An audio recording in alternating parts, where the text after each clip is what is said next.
Hey guys, it's Kaz here, aka Cats and Camera, and today I'm going to be reviewing the Taste of Cashews by Will Hartzell-Baird. This is a non-spoiler review, so I won't be revealing anything that you shouldn't know. This is my first time properly tabbing a book, and I do think this quite helped. I saw it a lot on YouTube, so I thought I'd give it a go. And yeah, it is a lot easier to find what you're looking for when you tab it, So this is a sort of sci-fi dystopian comedy. It's set a few hundred years in the future where this great quake has happened and all of the continents has broken off into thousands of different islands, and because of that a lot of technology was lost. So in this universe historians are very important. There's not many of them, but even sort of things like cars or street lamps, it's really hard to get hold of in this universe because nobody knows how they work anymore. So I picked up this book, a mixture of because of the synopsis and because of the cover. I absolutely love this cover, and it really ties in with the story as well. A lot of the time covers are just nice pretty things, but this is such a good representation of the story. And also the synopsis, I'll read it to you because it's a little bit easier than me trying to explain it. Brief history of the future. Wesley Hardin was an ordinary history teacher until he was accused of leading a rebellion that doesn't exist and stealing a weapon that no one understands. Now, if he wants to survive, he'll have to outrun a devious bounty hunter, a tyrannical empire, and a local dictator who, on the whole, would rather be an accountant. But along the way, Wes just might learn that some things are more important than surviving, and while he's at it, he might even prevent a cashew-flavoured apocalypse. As you can see from the back, there's a lot of different things going on in this story, and there are hints of comedy here and there. I did kind of want a little bit more of the humour. There's a lot of funny parts in this book, but I just kind of wanted it slightly more humorous, but that's just me. I'll get on to the characters.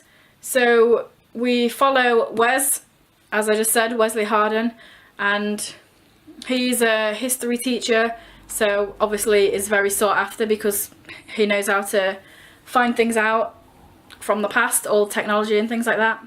But this book doesn't just follow Wes, there's a lot of perspectives. So if you don't like multiple perspective books, then this one's not for you, because it's not even just chapter by chapter, it's sometimes paragraph by paragraph.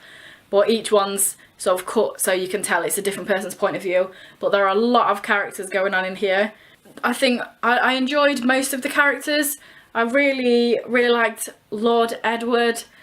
I think he's a very misunderstood character, and the fact that you see from different people's point of views is really well done, especially in Lord Edward's character, because some people think a certain thing about him and then you go back to him and he's completely different.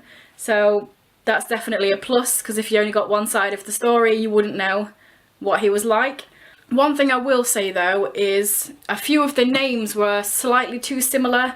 There's Nessa and Nadia in the same sort of group of people, which wasn't too bad. A couple of times it took me a second to realise who I was talking about, but there's a Cole and a Cade, and quite a few times I would get halfway through a page and be like, oh no, that's the other person, because the names are really similar, and I think it would have been very easy to just give them two completely different sounding names rather than really similar names. The multiple perspective is good, I enjoy it, some people don't, but I like the fact that you can be in one place and then a paragraph later you're somewhere else, and everything does come together and you find out different pieces of information.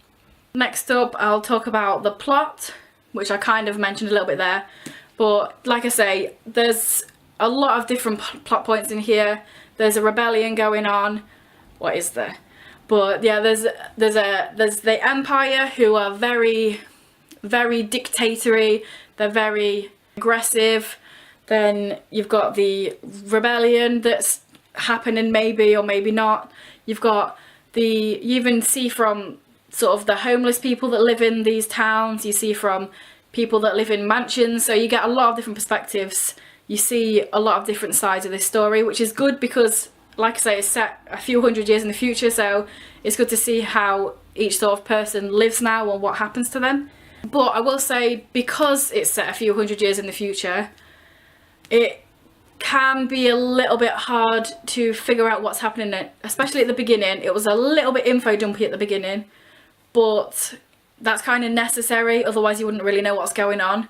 But I definitely think this would help if you read this a second time, a third time, just so you kind of get more information, you're kind of feeling out the world, the time, and yeah, it's definitely something that sometimes can feel a little bit heavy, but you do get the information there. One of the ways that you do get the information, the book does have sort of little footnotes sometimes, which I thought I hated footnotes because the book I read before this was Forgive Me Leonard Peacock, and I absolutely hated the footnotes in that. So when I first saw them in this, I was like, oh no. But they actually work really well in this book. They don't take away from the story. They give more information, and because it's a future, you definitely need that more information, so it works well in this book. I don't hate footnotes, turns out. I thought I did, but no, I just hate them when they're done wrong. So I'll move on to the writing style now.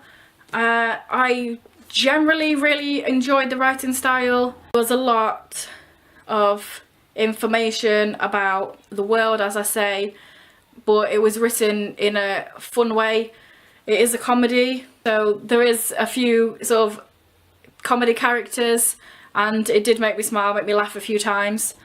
There was one page 145, where something's happening and it's meant to be really fast-paced and you're meant to be feeling it in your heart, suspenseful, but the word he is used on that one page 21 times, and that page, when I was reading it, it just totally took me out of the story. I was like, he did this, he did that, he did that.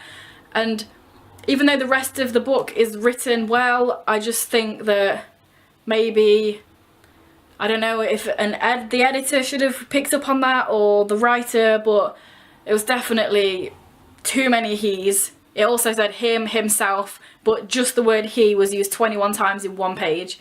And yeah, that really took me out of the suspense of what was happening.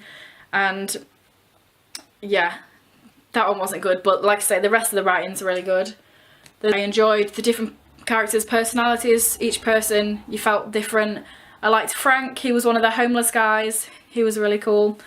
Nessa, who is sort of one of the mainish characters in here. She's sort of naive but really intelligent, so I liked her character as well. She was written well. Also, this is a very personal sort of pet peeve, but I will find it. As you can tell, green means something that I wasn't kind of keen on. But it says, here's a little footnote. Britain had been gone for centuries. The British accent, however, lived on, passed down from generation to generation of snooty butlers and secret agents. And while I don't mind that you can call them snooty butlers and secret agents, the accent, I absolutely hate it when people say the British accent. Britain is 3 countries. Just in England, you can go 20 miles in any direction and people have a different accent. So it's a personal pet peeve, but I hate it when people say the British accent when they mean a certain part of upper class London. That is a very small part of Britain. So that's just a personal pet peeve, but that kind of was like, oh no. But yeah, the rest of the story, luckily nothing like that happens again. The ending, obviously I'm not going to give anything away, but I thought the ending was really sudden. A lot of things happen, and then sort of the big climax happens, and then bang, epilogue. I just felt like there could have been a few more chapters at the end, just to kind of wrap up a few more things, because it was very, very, very sudden. I was not expecting it to just be epilogue a month later, or however long later it was. So that's something that could have used a little bit more work, because the rest of the book has so much information and there's so much things going on. I felt like the end, there was a lot of information that needed to be explained, and it wasn't explained. And like I say, the rest of the book was so good at explaining all these different pieces of information and bringing them all together that I did think the ending was kind of rushed. I did enjoy the epilogue though. You get to see all the different characters and what they're doing. I did enjoy that. So yeah, if you like sci-fi, very science fiction, if you like dystopian, because the government are very sort of dystopian government, if you enjoy multiple characters, and if you like a lot of plot that comes together as one, this is definitely a book that I would recommend. I give it 4 stars on Goodreads out of 5. This is by an independent author, so it's definitely good to check out independent authors. So much time and so much emphasis is put on the massive #1 best-selling, millions of books sold authors, and it's definitely good to give some independent authors a go. These independent authors could be the next big Cassandra Clare or V. Schwab or Sarah J. Maas, so it's definitely good to check out some smaller books. Don't just read what everybody's hyping about, because you might find a gem. So yeah, that's kind of my first ever review. I hope I gave enough information. I hope I got everything out that I wanted to say. I'll probably watch this back and be like, no, I was meant to mention that. But hopefully you enjoyed it. If you did, if you think this book sounds like something you would enjoy, then comment below. Or if you've read other things, sort of the sci-fi, dystopian, hundreds of years in the future kind of books that you want to recommend, put them in the comments below. And yeah, like this video, subscribe if you did enjoy it, because hopefully I'll get a bit better at reviewing books. Maybe I'll do some more reviews in the future. But yeah, that's the end of the video. Bye.